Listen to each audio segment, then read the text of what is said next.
嗨，大家好，我是理科男士黑一米。中国版航天飞机再次试飞了。中国航天科技集团8月26日宣布，由航天医院自主研制的升力式亚轨道运载器重复使用飞行实验获得圆满成功。飞行实验采用的运载器经健康检查维护后，在酒泉卫星发射中心再次点火垂直起飞，按照设定程序完成亚轨道飞行，平稳水平着陆于阿拉善右旗机场，成功实现我国亚轨道运载器的首次重复使用飞行。注意其中的运载器和首次重复使用几个字。关注我视频的朋友应该对这个亚轨道运载器并不陌生。去年7月16日，它就飞了一次。当时是这样说的：7月16日，由中国航天科技集团医院研制的亚轨道重复使用演示验证项目运载器，在酒泉卫星发射中心准时点火起飞，按照设定程序完成飞行后，平稳着陆于阿拉善右旗机场，首次任务取得圆满成功。后面还有一句话较为重要，即亚轨道重复使用运载器可作为升力式火箭重复使用航天运输系统的子集，是航天航空技术的高度融合体。这一长串非常拗口且难于理解，如果要搞清楚这个可重复航天系统到底是什么，还要再结合这个月稍早发射的这则新闻。2022年8月5日，我国在酒泉卫星发射中心运用长征 2F 运载火箭成功发射一型可重复使用的试验航天器。实验航天器将在轨运行一段时间后返回国内预定着陆场。注意，这里提到的是航天器，而不是运载器。这次发射也是该型航天器的第二次发射，上次是在2020年的9月4日。如这几则新闻可见，前面的运载器和后面的航天器，我国都分别进行过2次发射，而且都全部成功。那么既然都宣称是可重复使用，那么它们之间又有什么联系呢？我此前给大家看过一幅图，就是这一张。这是当时中国对于天地往返运输系统提出过的5种论证方案，来自863计划。这个863计划在此前的视频中已经出现过好几次了，这里就简单介绍一下。863计划是我国在1980年3月提出的一项高新科技发展计划，故命名为863。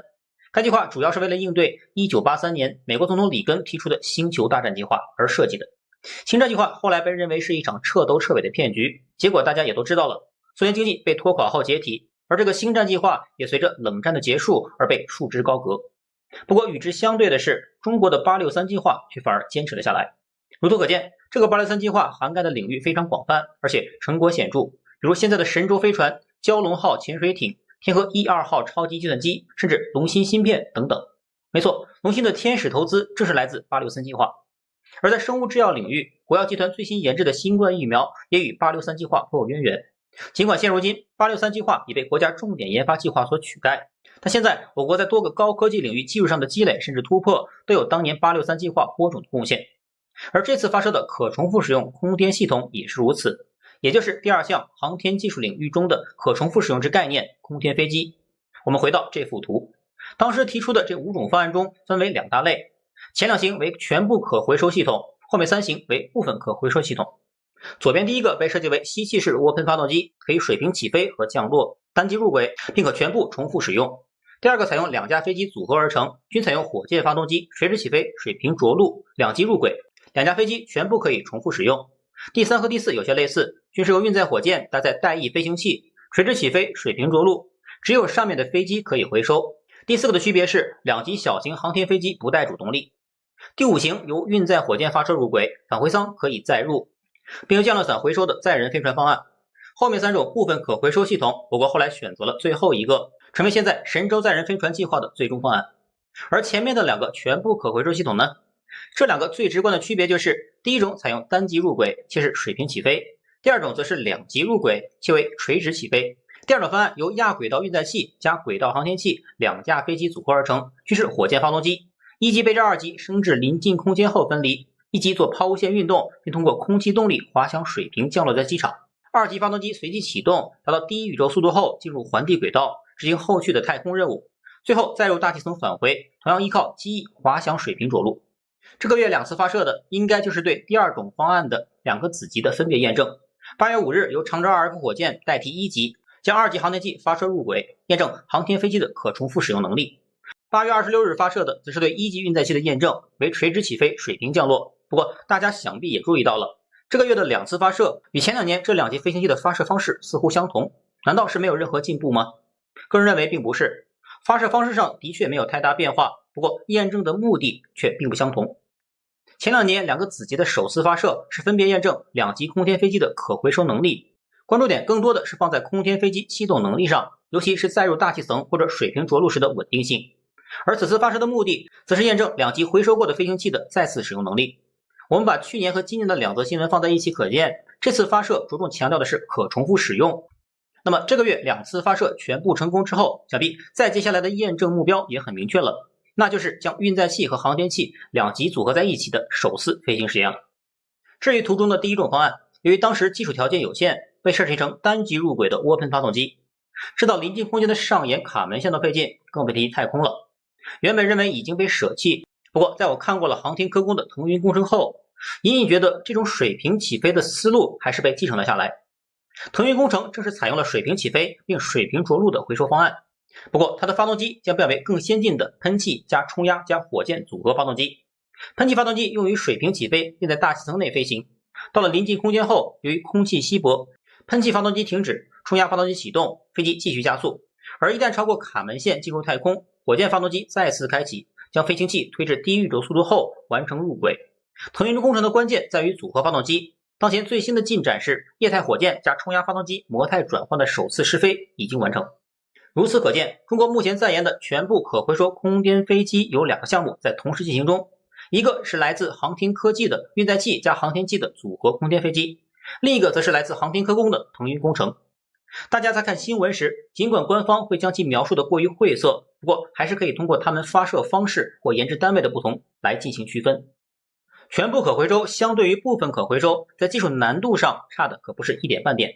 全球有能力进行研发的也就是中美俄3国。苏联曾经研制过一个部分可回收的航天飞机暴风雪号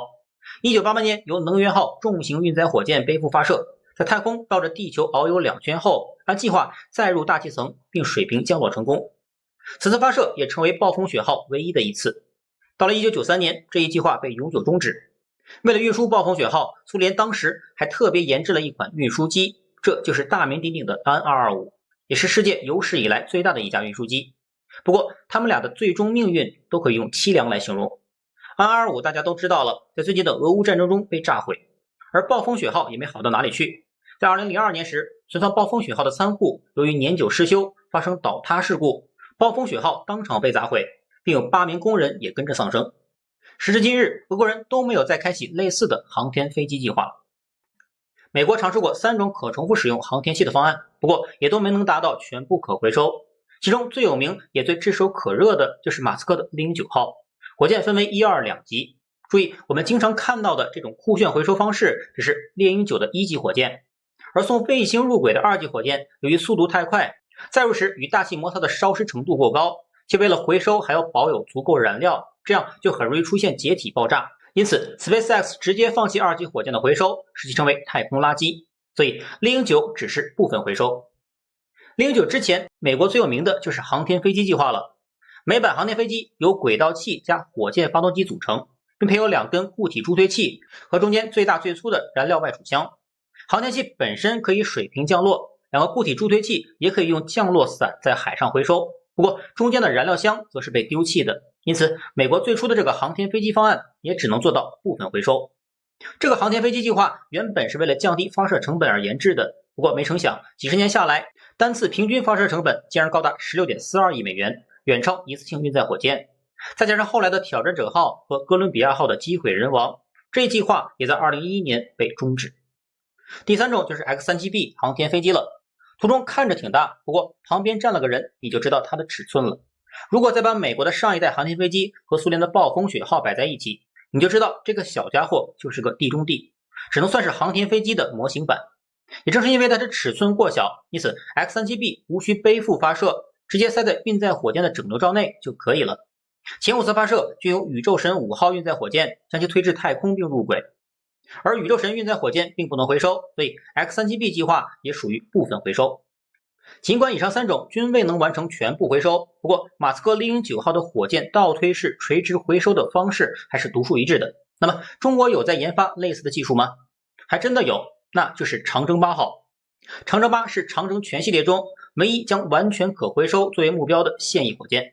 此前已经发射过2次，都是为可回收火箭技术进行前期的铺垫工作。预计其改进型将在未来实现新一级与助推器整体垂直回收与重复使用。这样我国的全部可回收航天飞机方案也将变得更为丰富。至于后续如何，我们一同拭目以待吧。好，那本期视频就录到这里，我们下期视频再见。